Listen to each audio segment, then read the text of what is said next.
How do you win a NASCAR race? Well, usually if you win a race, you're probably the fastest car, led the most laps, or dominated the day. But sometimes you can just make one crazy move on the last lap. That's very common for finishes at Atlanta Motor Speedway. The flag, 3 abreast, photo finish! Speaking of Atlanta Motor Speedway, the Valvoline Cup Series heads here for race 2 of its first season on NASCAR 25. I started third for this short 65 lap event, and there's plenty of story to tell, so let's get straight into it. Atlanta Motor Speedway is full of chaos, so to start this race I decided to drop to the back and try to avoid some early wrecks, which immediately went to crap as this happened right in front of me. Luckily I didn't get too much damage, just sped out my teammate, said goodbye to him, and there was some more chaos, but I'm out of the draft for now. But whoever this guy is behind me, maybe he can help me get back up there. Did not get help from him, I got help from a caution. Back up front here with a few laps up to go in the stage. Make a move to the outside since there's not really anybody behind me, so nothing to really lose here. So a great move on the outside by this number 11. And I end up getting cleared. Just a couple laps left in the stage. We'll have to see if I can hold on and get the stage win. But, you know, the chaos that happens, maybe another caution come out. But here he comes back on the outside somehow. He has help from his teammate. So now we're side by side. But I have help on the bottom, so surely he won't clear me, right?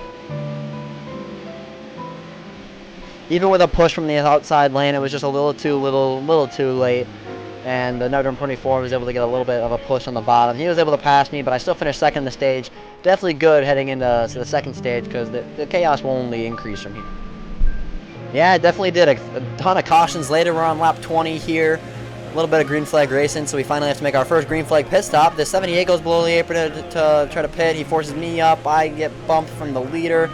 I think the leaders are able to make it on fuel to end this stage because they are good on fuel. I messed up somewhere in the strategy where I have to pit now. I might go a lap down, and I might be screwed for the end of the race, but hopefully I'm able to get the free pass. Hopefully, no, there's not like a teammate or something that's going to try to wreck me for the free pass or anything, right? So my teammate tried to wreck me for the free pass, but I still got it. One thing I need to note and clear up here is this front stretch, you know, you're not really supposed to go below the line, but we allowed it for some reason. I don't know why. He's basically touching the grass there on the bottom. Surely that won't affect the finish, and it won't cause any controversy about letting it be allowed, and it's not going to cause anything stupid. And they're wrecking behind me, and that brought out another caution, and I got wrecked under caution, caused a bunch of damage. So I'm back at the back of the pack, but it is Atlanta, but we only have like 6 or 7 laps to go.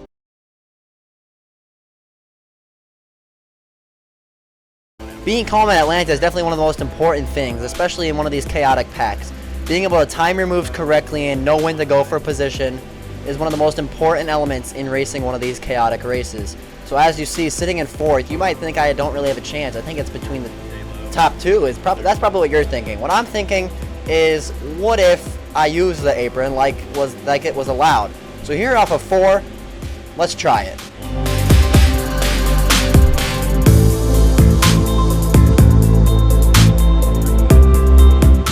I knew the chaos was going to pick up there on the final lap, so I wanted to make my move right there and then, because I knew something was going to happen. So I timed it perfectly, got out front, and the wreck happened behind me. Now, if the wreck didn't happen, I don't know if I would have still won this race.